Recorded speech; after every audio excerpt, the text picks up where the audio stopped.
Welcome to the special broadcast where we'll be talking about the budget that will come tomorrow. The Indian economy is on a strong wicket and stable footing and demonstrating resilience in the face of geopolitical challenges.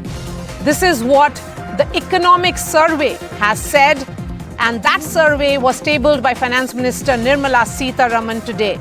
The Economic Survey 2023-2024 has projected that the country's GDP is likely to grow at 6.5% to 7% in the current fiscal year amidst global challenges which may impact exports. The Congress, as always, criticizing and questioning, saying that the survey in fact cherry picks view of the economy and that India is in its most precarious and difficult economic situation in many years. Tomorrow, Finance Minister Nirmala Sitharaman will present the first budget of Modi 3.0. This will be her seventh consecutive budget as Finance Minister. With that, she would create history, surpassing the record of Morarji Desai, who had presented 6 consecutive budgets 6 decades ago. But economics and politics go hand in hand. So before the budget is presented tomorrow, all eyes will be on the budget, but also the post-budget political reactions.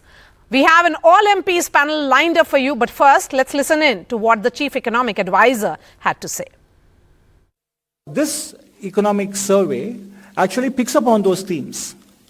And more importantly, it tries to identify the areas and actions that we need to take such that these 4 important challenges can be addressed as best as possible. This survey picks up on the theme that all hands on the table must be there, and no economic approach will be exclusionary or will be excluded. We need manufacturing, we need services, we need agriculture, we need the public and private sectors to act together. We need union and state governments to act together. Because given the way the global conditions are evolving, we don't have the luxury of picking and choosing specific approaches in our path towards Viksit Bharat. Let me bring in the political guest joining me on the show. Manikam Tagore is a member of parliament of the Congress party. We have Sujit Kumar, BJD MP. Kanimori NVN Somu is member of parliament of the DMK. Virendra Singh is member of parliament of Samajwadi Party. Dr. Mahua Manji, member of parliament of the Rajya Sabha of the JMM. And Konda Vishweshwar Reddy is a BJP MP from Telangana. Before I bring in others, let me bring in Manikam Tagore. Manikam, the question certainly is a lot of anticipation and, I would say expectations are there from the budget which will be presented by Finance Minister tomorrow. What are the expectations, or should I ask, wish list which is there from the Congress states? One thing is that it's very clear that what Congress wants will never be in the budget. Because Congress wants that each poor woman in the country should get 8,500 rupees per month.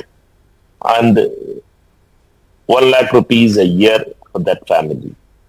And Congress wants a first year apprenticeship for the students who had completed their education and training for them. A job training apprenticeship should be given, and they should be given 8,500 rupees per month.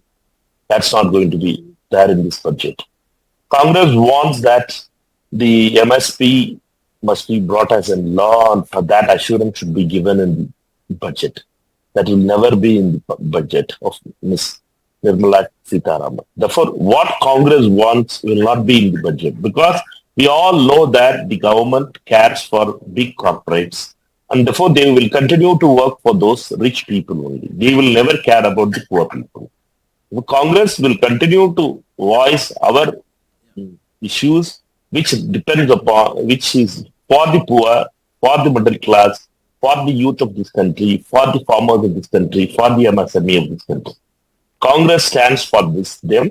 And if you know that in the Nyaya Yatra of Mr. Rahul Gandhi ji, when he went on the Nyaya Yatra, Bharat Jodo Nyaya Yatra, these 5 issues which we spoke about it was identified, and because it came from the ground and people, we spoke about the pain of the people. It is the pain on which we wanted to solve those pains. But this government is not able to hear that thing. That's the issue, and we continue to have that different of view on every issue because of the angle at which we see and they see. They are seeing in a different angle and we are seeing it in a different angle. Therefore, only the problem continues. Opposition parties, particularly the India Alliance and the Congress Party, believe that the government is not taking care of the poor, middle class, women, youth, and farmers in this country. Ask Mr. Vishweshwar Reddy to respond to that. I have another question for you, Mr. Tagore. The economic survey has stated that India's economy is on a strong wicket and stable footing. The IMF has also hailed the growth of Indian economy. They are also projecting that Indian economy will grow at a far greater pace. It is the fastest growing economy. Do you think the opposition should reassess how things are?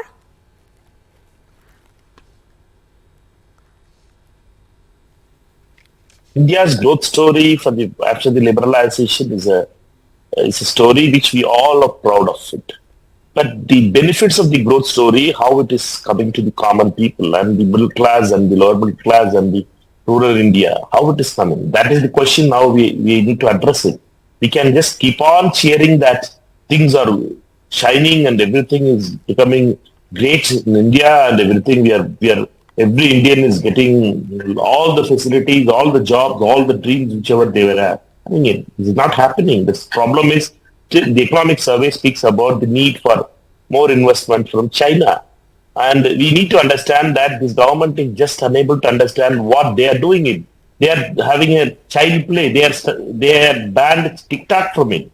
And they are not able to understand that where we are heading for it. This government is into a different mode. This government is unable to fix the problem. This government wants to have a headline every day. Headline management is more important on the economic issues, not a solution for the common man. And they are speaking about 80 lakh jobs per year to be created. Honorable Prime Minister, Mr. Modi has promised 2 crore jobs every year. What happened to that dream? Whether they dropped that dream or what happened to that dream? And they are saying that artificial intelligence is going to disturb the job market in India. Now itself we are not having jobs now. Now itself you know that how many young Indians or it may be Bharuch or it may be any place in India. You announce for a recruitment drive, you will see Mumbai or Bharuch, wherever you take it. There are thousands of youngsters comes for 500, for 100 jobs or 200 jobs when you call for that jobs because it's a massive joblessness in India. But government is unable to understand and government is out of idea. And after Mr. Modi got reduced to 303 to 240 when their government is individual, the party's individual number reduced. So they are not having any kind of big announcement. If you remember, let me bring in before the Mr. elections Reddy and before the election BJP joining announcement us has now. to come, Mr. Modi used to speak. Mr. Reddy, you heard what the charge that came from the Congress. Would you respond that there's some kind of cherry picking which has been done in the economic survey? I'm really sorry that the audio is not very clear, but I could hear bits of it. It more like a political discussion than a discussion on budget or the economic survey. Clearly, we are in the same direction and we have been in direction post-COVID with challenging global situation and regional situations, whether it's Pakistan or the regional area or whether it's Ukraine. So the direction has been the same, both in terms of policies and in terms of numbers, which is the growth numbers. Also the direction, when you take at the inflation, the projected figures of inflation are actually going down to 4 compared to worldwide, which is actually increasing. The policies of Make in India to the, not just the big manufacturing, but also the Antyodaya related streams, I think they will continue with this budget as well. And the gentleman, I heard the only couple of things about job creation. I think the gentleman has missed the point. We are in an era of jobless growth. We are in an era of not just here, every state, including the state where Karnataka is ruling, and every nation. And so what we need to look at is youth engagement and whether the growth, economic growth. And definitely there's no argument that economic growth is happening. And just try to instigate on jobs and things like that is not the solution. Youth engagement is happening and economic growth is happening. One view is, Mr. Reddy, and I would, because that is being highlighted also through your economic survey, that 1 in 2 Indian graduates are unfit for employment. So basically, there is a gap which is there between skilling and the kind of education opportunities which are there or job opportunities to match up. So the youth are essentially not skilled to get the jobs which are also not there.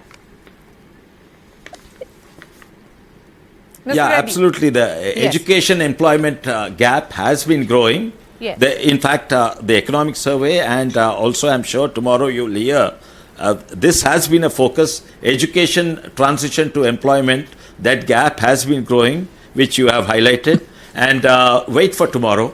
That is being addressed, I'm pretty sure. I don't want to jump the gun. And in fact, they've been talk about that very specific aspect.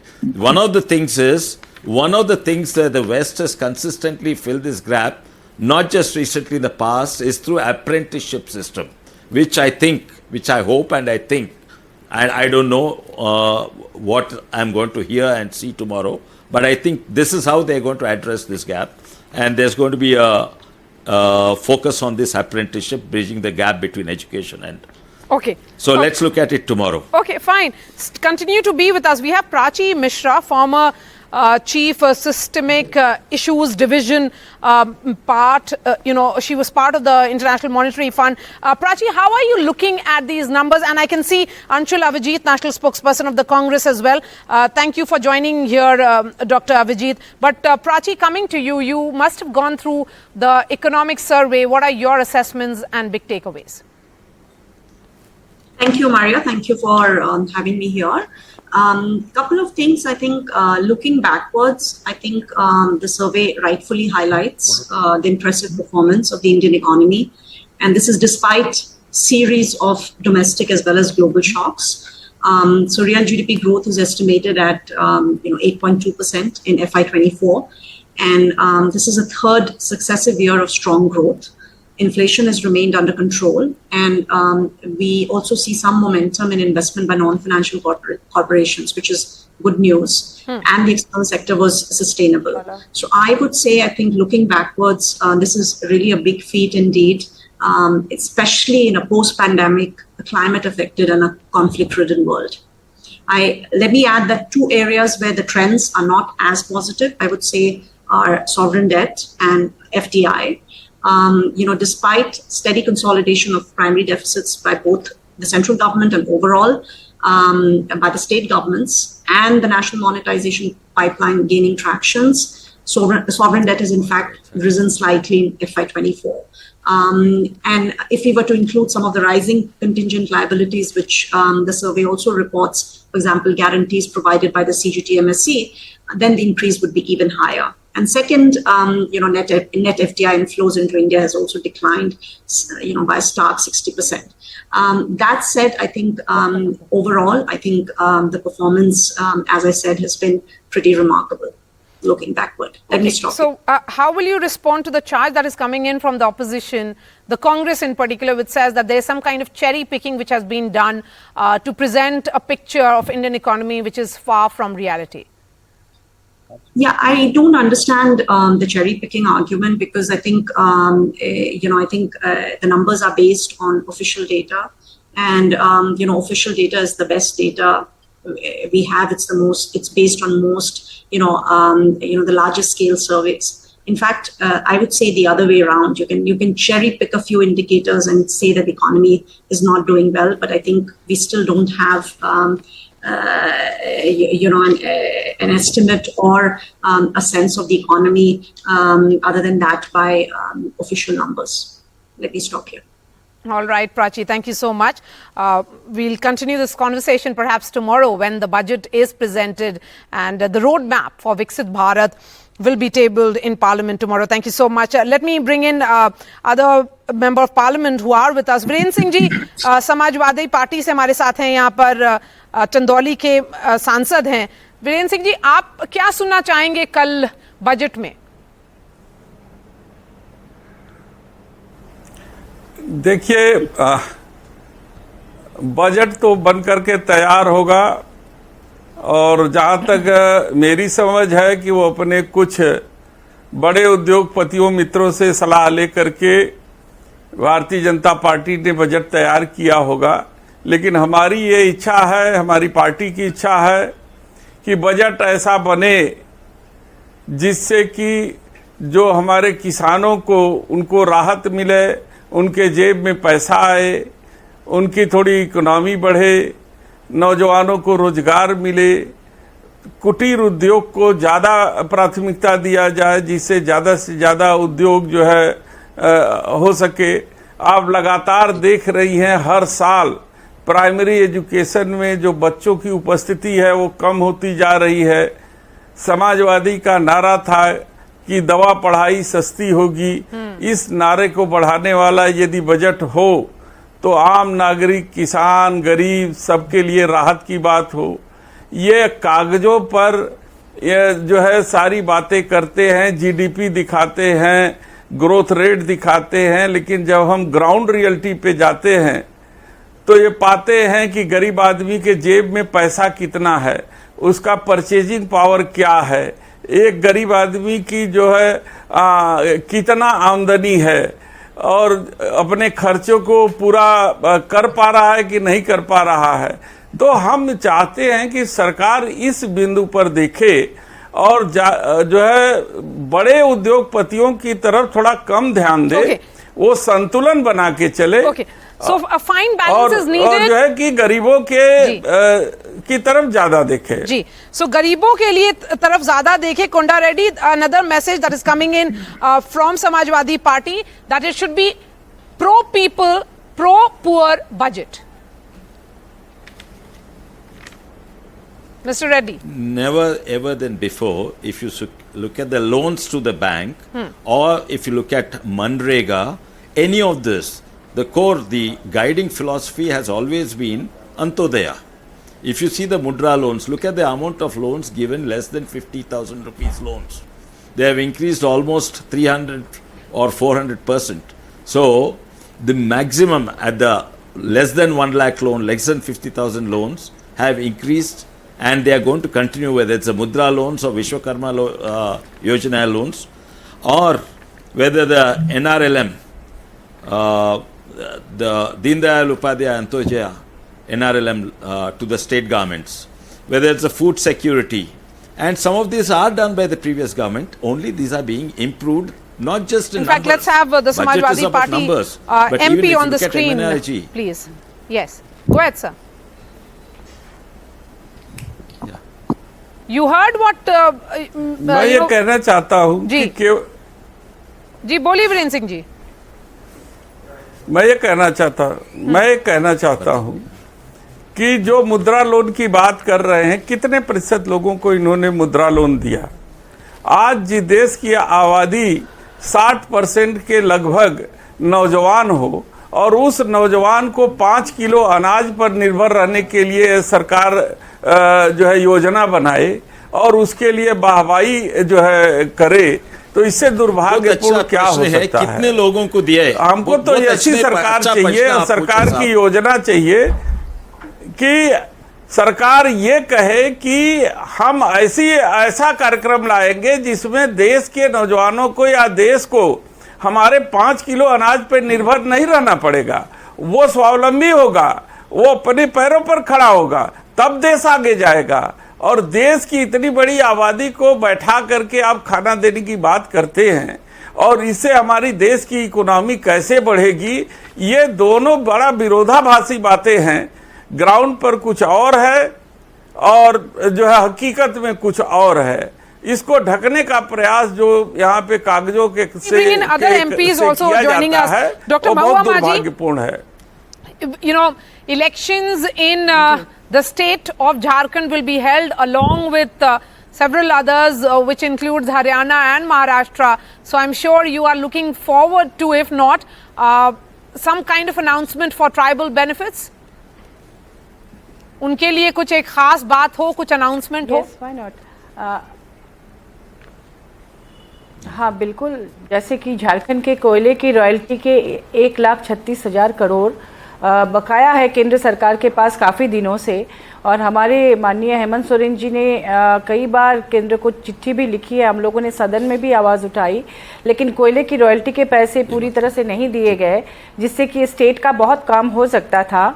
और साथ ही आपको पता होगा कि झरिया धनबाद में कोयले के mines में कई साल से आग लगा हुआ है, उसे बुझाने के लिए कोई बजट नहीं है, और ये बार बार बजट आते हैं और जाते हैं। इस पर कोई अलग से डिज़ास्टर मैनेजमेंट के माध्यम से मुझे लगता है बजट बनना चाहिए, क्योंकि बहुत कीमती कोयला जल के खाक हो रहा है सालों साल से, और उसे बचाने की ज़रूरत है। साथ ही ये पर्यावरण को भी नुकसान पहुंचा रहा है, तो इसके लिए बजट में कोई प्रावधान हर साल क्यों नहीं बनाया जाता है?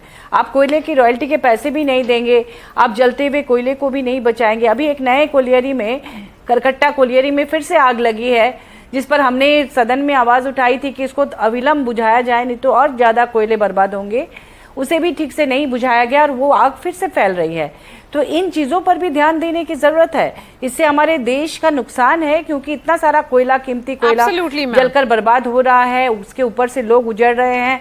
हाँ, नेक्स्ट मैं कहूँगी कि हमारे यहाँ जो पठारी इलाके हैं वहाँ माइग्रेशन और ट्रैफिकिंग, ह्यूमन ट्रैफिकिंग की समस्याएं हैं। लड़कियाँ माइग्रेट करके दूसरे स्टेट्स में जाती हैं, इसलिए जाती हैं कि वहाँ पर शहरों से कनेक्टिविटी नहीं है दुर्गम इलाकों के लिए, तो वहाँ पे मेट्रोज़ के तर्ज पे लोकल ट्रेन्स अगर हो जाए तो गांव से शहर की कनेक्टिविटी होगी। इसके लिए रेलवे के लिए अलग से बजट बनाना होगा इस तरह के स्टेट्स के लिए जहां दुर्गम इलाके हैं और लोगों को रोजगार नहीं मिल पाता है। दूसरी बात कि यहाँ टूरिज्म को डेवलप करने के लिए अलग से बजट होना चाहिए, क्योंकि टूरिज्म से यहाँ पर रेवेन्यू जनरेट हो सकता है और माइग्रेशन और ट्रैफिकिंग की समस्याएं कम हो सकती हैं। तो बजट में इस पर ध्यान दिया जाना चाहिए था, पता नहीं दिया गया कि नहीं। और बाद में मैं कहूंगी कि आप चाहे कितना भी आयुष्मान योजना, both these points that you have made, but let me get Sujit Kumar and Kanimori as well, who has been waiting patiently. Sujit Kumar, coming to you first. BJD has always been a party which has in many ways supported the centre, but that used to happen in the previous two regimes of Prime Minister Modi. These are new dynamics that you have with the BJP in the new Parliament of India. But talking about your demands or your expectations, of course, it is a BJP government in Odisha. They will try and ensure that the promises are fulfilled. See, talking of supporting the BJP government, our party has been absolutely clear. Whenever any policy or scheme of the government of India is, whether it's UPA or whether it's NDA, whenever they are pro-public, whenever they are in the interest of the nation and in the interest of the state of Odisha, we have supported them. So, coming back to the budget, yes, we do have a couple of expectations. One is that ours is a federal nation. So the government should truly respect, both in letter and spirit, the federal structure of the constitution. Of late, we have seen subsequent finance commissions have said that devolution of funds to the state should be 40%.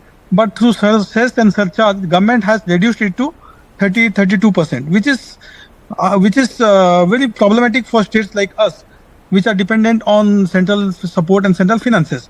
So I really urge the government of India that they should truly follow, both in letter and spirit, the recommendation of Finance Commission and devolve 40% of finance to the states.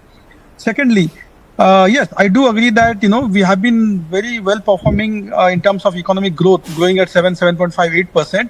In fact, we are the fastest growing nation amongst major economies. But whether this growth is limited to the top 200 million citizens of our nation, or whether it is benefiting the 800 or 1 billion middle class and the bottom 300-400 million, that is the moot question.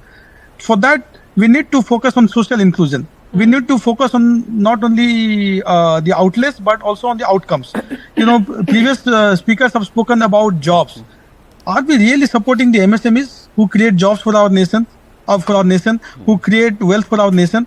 Today, you talk to any SME or MSME, they will have many horror stories to tell. We have been urging the government to increase the flow rate to file GST from 20 lakhs to at least 1 crore. That has not been done. Okay. Credit gap is a huge challenge. Today, Mr. Reddy spoke of Mudra loan.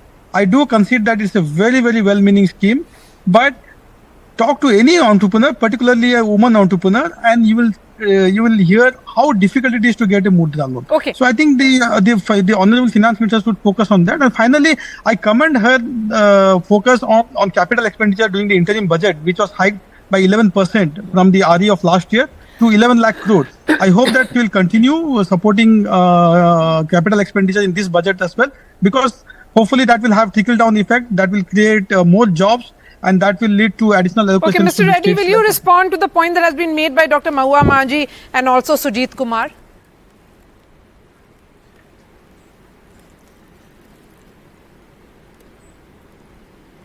Sorry, I'll have to skip this because my audio is really, really bad. I will try. I'll tell the producer to fix that audio, but the point that has been made here if you can, it's better now. If you can repeat that, I can. Yes. So what they are trying to say... Go ahead. I can hear now. Go ahead. What they have said is that India, being a very diverse country with complex issues coming in from various states, there are a number of schemes which are well-meaning. But when it comes to their implementation, there are still teething problems. Absolutely, that is, they have been teething problem, but if you take the job creation or the MSME sector, never before. Now they are talking about problems relating to taxation or non-supporting. But look at the MSME sector. Exactly 10 years ago, there was no power in the country. Most of them, especially in my state, Telangana, there used to be a power cuts. At least the MSMEs are running today because they are powers. And it's translating to, I mean, it's not just some rhetoric I'm saying MSMEs are doing better today than the previous government. Look at the GST collections from MSME. So they are not paying GST on goods that are not produced. They are paying GST on goods that are produced. So it is a wrong narrative. Yes, there will always be scope for improvement. There will always be complaints because the aspiration of the MSME is high and the government definitely has met some of them. The aspirations are even greater. So complaints are good because they did improve and they want to improve more. So look at the GST collections on the MSME and then talk about the figures. But what was the other point, Yes, Madhya? I'm coming back to you on that. But before that, let me bring in the Member of Parliament of the DMK who has been extremely patient. So thank you so much, ma'am, for your patience first and your thoughts for the budget which will be presented tomorrow. And if you have a question for the BJP MP. Yeah, as it is before the budget, our Chief Minister of Tamil Nadu, Mr. M.K. Stalin, is already expecting from the centre for our state the 4 points which he has mentioned day before yesterday. I would like to highlight that 3 years of our Chennai Metro Rail Fund, please, at least in this budget, give it to Tamil Nadu, which is in the need of the hour. And number 2 is the Tambram and the Chengalpet overhead bridge project, which we've been asking for the last 2.5 years, which has just been into the deaf ears. And BJP has been promising, they have been in power for the last 10 years, and they have been promising that they would bring down the tax for the middle class sector people, and they have still not yet gone into it. Every time it's only a budget for the corporate or for the rich people. None of the common commodities, the taxes have never been brought down in the last 10 years. And still today we claim that 7th year the budget has been presented by our finance minister. And next, we have been requesting for the Coimbatore and the Madurai, our other next prime cities for a metro rail project. I'm so sorry to say we have not got all these things. And plus, our Manik Tagore, when he was mentioning, Congress was asking for 8,500 per month for every family. We have, DMK has already given 1,000 for every woman. I think in the finance, if we can, they have been talking about 33% of women reservation. Why not? The women who are not in the jobs or who's helpless, the 100-day wages system is almost abolished just for the one reason it was brought by Congress. And this 1,000 rupees scheme can be brought over all over India. I don't know how much of all these common man addressing would be there in tomorrow's budget. And more to say about the MSME, Sorry to say, it is 11% rate of interest, more than the normal finances which we could get across the other private banks. In that case, I think all the entrepreneurs are bleeding to pay back the MSME loans. And again, they were talking about the Mudra loans. The Mudra loan is just a name change. Previously, it was existing as CGTMSE schemes, which is only a name change. They have just been changing names and it has been going on. And according to the Vishwakarma Yojana, they give, sir, please wait, they give lakh and rupee for the people and they have to pay it back, and it is only bringing back their own tradition back to them. They're just pushing back to their own skills and not educating the children in the school. All these deficiencies, I think I look forward tomorrow for a good budget. Let's hope so. Okay. Mr. Reddy? Yeah, about the Mudra loans, I think the Honourable Member got it totally wrong. It is not pushing back to the old tradition. A Mudra loan not can the Mudra be loans, given to anybody the who works Vishwakarma with their Yojana. hand. The Vishwakarma Yojana. Yeah, it no, is. the Vishwakarma Yojana. Anybody sir. can become. Yeah, sorry, the Vishwakarma. Yeah, yeah, absolutely. That's what I meant. Vishwakarma Yojana. It doesn't mean a carpenter's son has to become a carpenter or a mason's son has to become a mason. They got it wrong. It can be. It's regardless of caste and religion. That's what the DMK keeps on pushing, saying that it is. They haven't read it. They haven't read it. It is even regardless of even a Christian or a Muslim can get a Vishwakarma Yojana. They keep pushing it as a biased loan for one community or a caste. It is wrong. They have to read it once again, and it is availed by various sections of the society. Vishwakarma Yojana, yeah, go ahead, it only happens back with Vishwakarma Yojana. It only says you can practice your own father's or the ancestral skill, which means you don't want them to get educated. You please read it. We are not getting it wrong. No, you're wrong. You read all the lives. Sir, just you are wrong. You are wrong. We can have a one-on-one you are debate wrong. on this. You are just spreading false information. Please read the document. You please go back and it is for nothing to do with caste and religion. It is to do with the profession. Continue education. I think no, sir, it's not worth it arguing doesn't this. continue education. It stops this education and they go for their skills. How can one person get their education stopped and go for such kind of a skill when we are going forward and seeing India has to get educated and we want a GDR to get increased? Okay. Mr. Reddy, a quick response and then I bring in Anshul got it wrong. You're confused. Who has been extremely, I have to go to him. We haven't given him any clearly time to speak. Hasn't read the document. Yeah. Yeah. Okay, go ahead. Okay, Anshul Avajit. Of course, there are several points that can be raised from the economic survey. But of course, in terms of what we are seeing happen globally, even the International Monetary Fund is sounding very, very optimistic about the Indian economy. No, 6.5% is hardly optimistic. I mean, you had growth rate targets of over 8%. We know very well that in a poverty-stricken country like India, we don't even know exactly what the population is because nobody's done a survey. But the Prime Minister keeps saying 140 crore people. So let's stick to that. With 140 crore people, that is not a sustainable growth rate. So it's hardly optimistic. You've called it a budget of hope, and I kind of agree with that because one is hoping against hope that it'll be a good budget because there's so much of despair all around.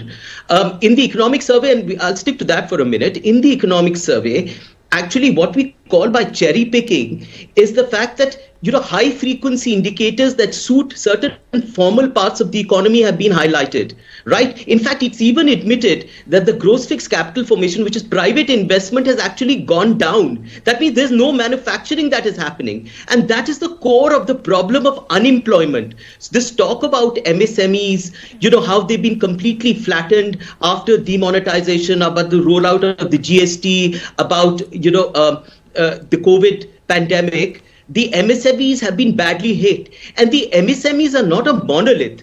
There are micro MSMEs, which are about 6 crore 30 lakh, and the rest of them, a few thousand, are medium and small. Those 99% of the MSMEs, which have a sort of investment of 1 crore, they've been terribly hit. They are not given loans without collateral, and the government has not taken heed to their problems. Some of them have taken advantage of it, but they are higher up. They have turnovers of 100 crore. These are the small and medium ones. So unemployment remains a grave problem. It is the policy failure of this government that has failed to provide unemployment opportunities. In fact, the economic survey has admitted again that 80 lakh crores and 80 lakh jobs per year are needed, far more are needed, but at least it's admitted that are needed to, fulfill this huge gap that has occurred because of failure of government policies in providing unemployment.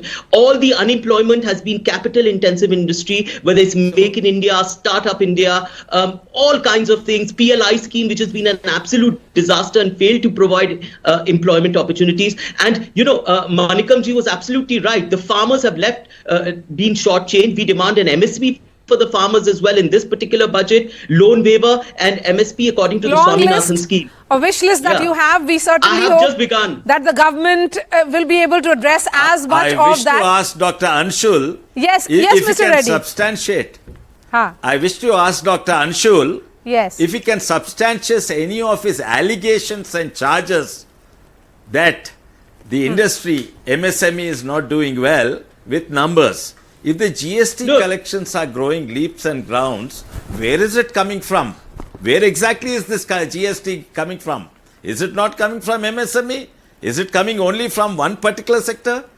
Just substantials. These are turning out to be instead of a discussion on a budget, it's turning out to be allegations. Baseless allegations. No. These are Mr. Reddy. I respectfully. Where is the GST coming from? No, I just told you 99% of what we call the MSE sector are micro MSMEs, which have no support from the government. In paper after paper and in the big papers, we read that they've been shutting down because they've gone through, first of all, the GST rollout was the biggest blow to the MSME sector, including the operational cost.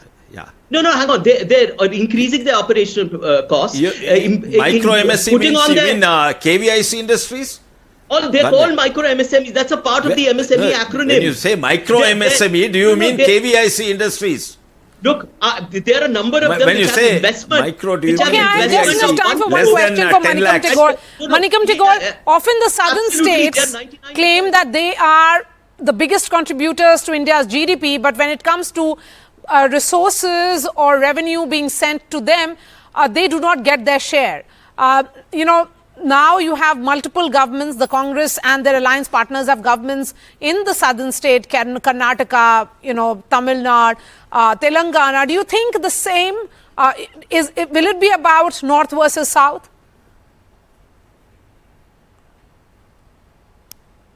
I personally don't see a south-north divide here because it's a union budget, and we need to understand that the northern the states which are economically in a different situation needs to be helped by the union government. That's a fair call by the union government. But the thing is that in southern states, the state governments always have a grievance that the main projects, what are the promised projects, whichever the government of states proposed to the state union government, has not been supported well by the state union government.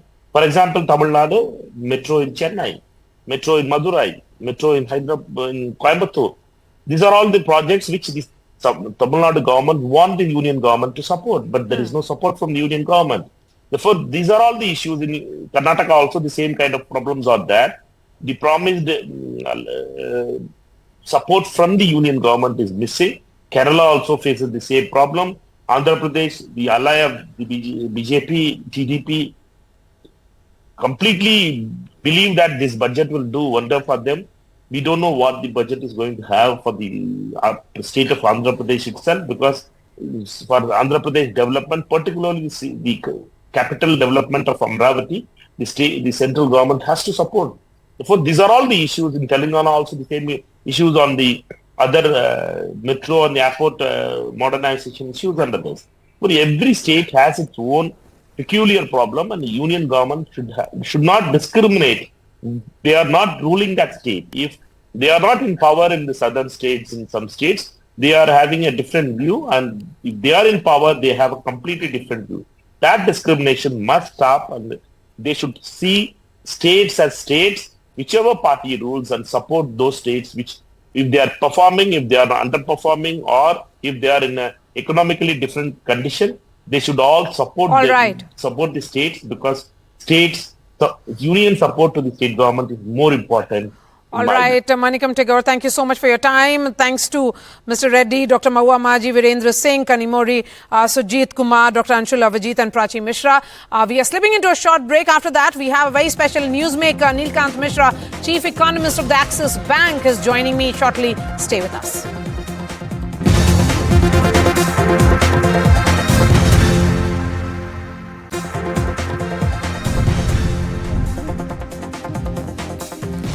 Nilkant Mishra, Chief Economist of the Axis Bank, is joining us now. Mr. Mishra, really appreciate your time.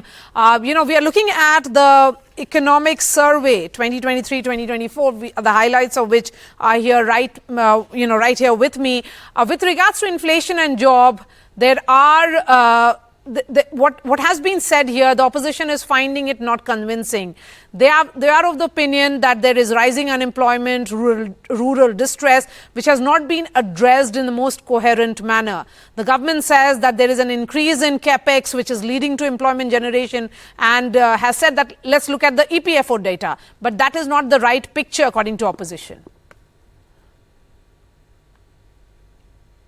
Look, we have to first acknowledge that the economy is still about 1 to 1.5 years behind where it would have been if COVID had not happened. So this is what we call the pre-pandemic path, that there was a certain pace of growth and a certain level of output the economy would have reached if the pandemic had not happened. We are about 8 to 9% below that level in FY25, this fiscal year.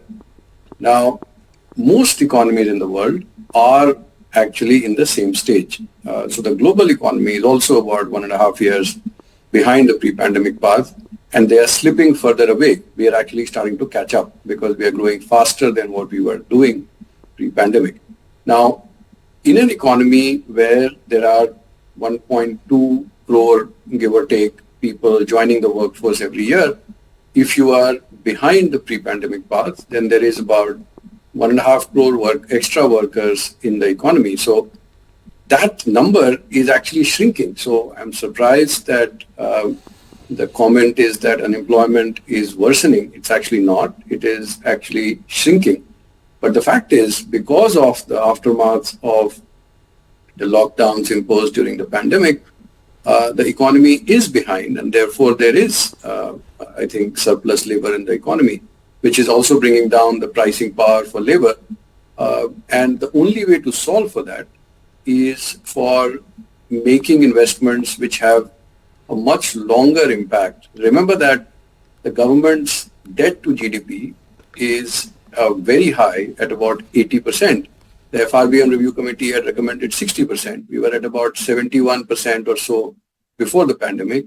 Because of all the work that had to be done during the pandemic, that number is 80%. So the government does not have the fiscal space to throw money. And therefore, the most prudent way to spend the amount that it has is to spend it on things that have the highest multiplier, in the sense that if you spend it on laying railway lines or building roads, in the first year, as the roads are built, that creates jobs. But once the roads are built, that connects and brings different parts of the economy, that reduces logistics costs, makes India's economy more competitive, and creates a much more sustainable jobs than just distributing the money. So I think the approach taken by the government is very consistent with the constraints that are imposed by the aftermath of the COVID pandemic. So I want your thought also with regards to what the economic survey has said, on inflation, that core inflation declined to 4 times. But food inflation is a matter of concern because globally it continues to be high, and India has also been impacted because of what is being seen as adverse weather conditions. Well, absolutely. So if you see the history of food inflation in India, there have been very, very few periods where food inflation has actually come to a very low level. The core inflation being below 4%, in fact, it's analyzing at less than 3%, is also reflecting the concern that I flagged early on, that there is slack in the labor market, and because of that slack, labor does not have pricing power, and therefore most labor-intensive services are actually seeing very low inflation. On the food side, in fact, there is a whole section, there's a box in the economic survey which suggests very practical or gives very practical suggestions on how a farmer-friendly framework needs to be created in order to solve the food inflation problem. And that means that we need to do supply-side reforms, we need to reduce the volatility in our policies, where we tend to gravitate toward banning futures, banning exports at the first signs of a price spike.